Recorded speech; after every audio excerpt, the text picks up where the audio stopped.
조갑제 TV 시청자 여러분 안녕하십니까. 2020년 11월 27일 밤 11시 12분입니다. 한국의 민주주의에 아직 희망을 걸 수 있게 하는 것은 한국은 아직도 개인이 힘이 셉니다. 언론사, 정당, 군대, 국정원 보다도 한 사람 한 사람의 개인이 자기의 주장을 발표를 하고 자기의 기량을 펼칩니다. 대한민국은 이 민의 힘이 관의 힘보다 훨씬 세다는 걸 알 수가 있습니다. 그러니까 이 정권이 미치지 못하는, 정권이 어쩔 수 없는 민의 영역이 관을 압도한다고 봐야 됩니다. 그것이 어떤 식으로 나오느냐 하면은, 글을 잘 쓰는 사람들이 이 정부를 비판하는데 야당 대변인보다 훨씬 낫습니다. 김종인보다 훨씬 낫습니다. 이런 사람들이 아마 수만 명, 수십만 명 될 겁니다. 그런 점에서 요사이 좋은 글을 읽고 소개하는 이 기쁨을 저는 누리고 있는데, 이게 다 한국의 자유민주주의, 시장경제, 언론의 자유임으로 가능한 겁니다. 우리 헌법 제10조는 모든 국민은 인간으로서의 존엄과 가치를 가지며 행복을 추구할 권리를 가진다고 했고요. 2항에서는 국가는 개인이 가지는 기본적 인권을 보장하고 인정하고 보장해야 한다고 했습니다. 개인의 인권입니다. 박근혜 정부 시절에 통일부가 근사한 논평을 발표한 적이 있습니다. 남한 언론이 김정은을 비판하니까 북한에서 우리의 최고 존엄을 왜 비판하느냐라고 했을 때, 통일부의 논평은 북한에는 한 사람의 최고 존엄이 있지만은 대한민국에는 5천만 명이 다 최고 존엄이라고 했습니다. 서울대학교 커뮤니티가 있습니다.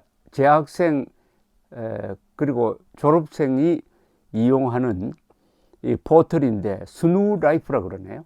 스누라이프에 올라온 글이 박근혜 대통령 미안합니다라는 제목입니다. 박근혜 대통령 미안합니다.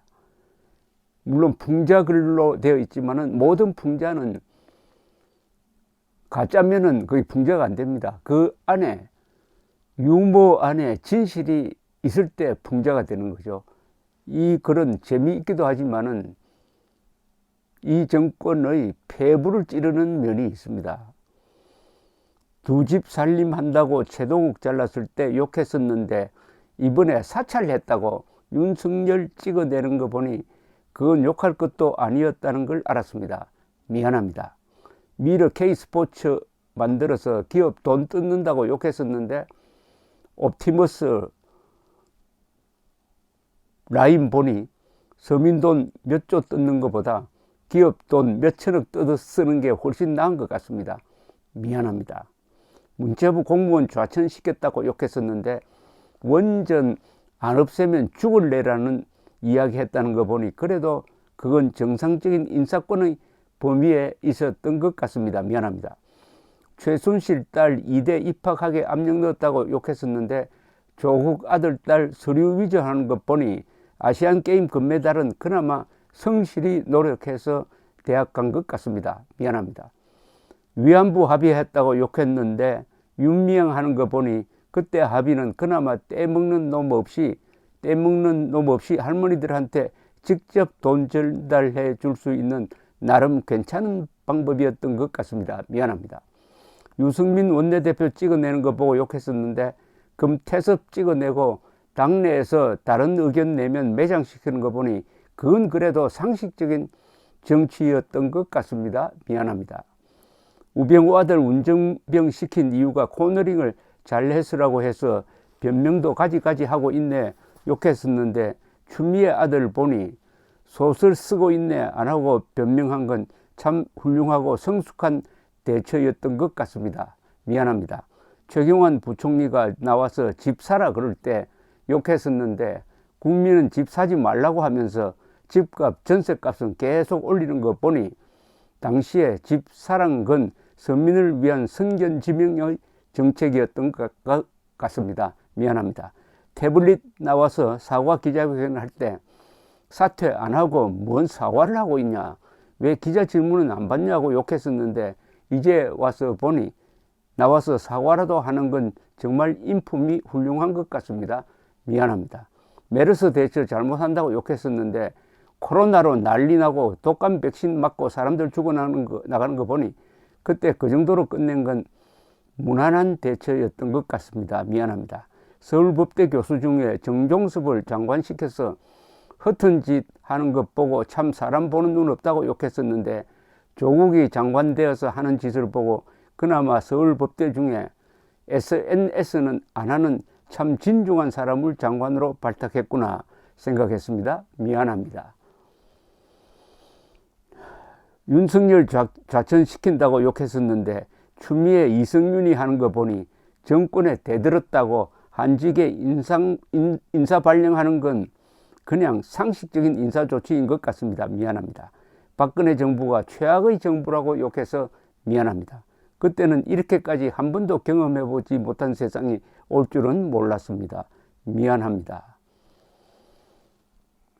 우리 국민이 박근혜 대통령에게 미안해야 할 이유가 이것뿐이겠습니까? 많지요. 박근혜 대통령은 김정은 정권을 무너뜨리려는 공작을 지시한 사람입니다. 박근혜 대통령은 메르스 사태의 교훈을 살려가지고 질병관리의 시스템을 만들고 훈련시킨 사람이었습니다. 박근혜 대통령은 이 정권처럼 거짓말을 하지 않는 정권이었습니다. 거짓말이 들통나면 사과할 줄 아는 사람이었습니다. 박근혜 대통령은 박정희 대통령의 따님이었습니다.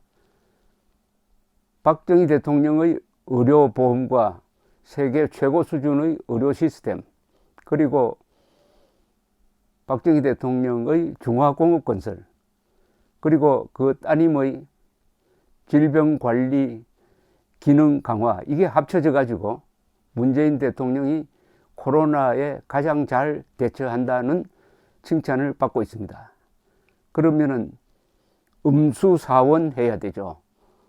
우물물을 마실 때는 누가 이 우물을 팠느냐 하는 것을 생각하고 감사해야 하는데 그 우물물을 마시면서 거기에 침을 뱉고 있는 사람이 문재인이란 사람입니다. 그런 사람을 박근혜 씨하고 박근혜 전 대통령과 비교한다는 것 자체가 어불성설이긴 하지만은 뒤늦게나마 박근혜 대통령에게 미안하다고 생각하는, 그리고 표현하는 사람들이 있으니까 대한민국의 민주주의는 아직 희망이 있다 이거죠. 조국 흑서의 공저자인 서민당국대 교수도 이날 블로그에 대통령 하나 바뀌었을 뿐인데 무능의 아이콘이던 박근혜 전 대통령이 졸지에 성군이 되어버렸다. 성군 메이커 문재인 만세라는 풍자글을 올렸습니다. 어쨌든 한국에는 구관이 명관이란 말이 있는데 이제 문재인을 겪어보니까 박근혜가 참 훌륭했다는 생각이 들게 된다는 것은 좀 안타까운 일이지만 그나마 이 정도의 분별력을 한국 사람들이 되찾아가고 있다고 생각한다면 지난 4년간의 이 위기, 이 고통이 헛되지 않을 것이라는 생각도 한번 해봅니다.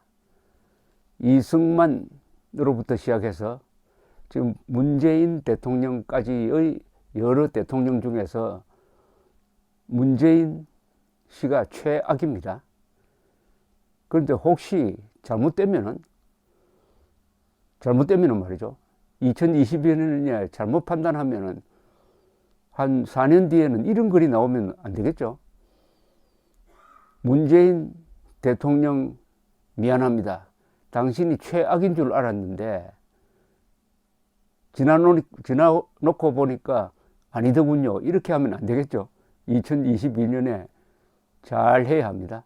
그런데 오늘 한국갤럽 여론조사를 보면은 희망이 있습니다. 아직 한국 사람들의 분별력이 망가지지 않았다는 희망입니다. 감사합니다.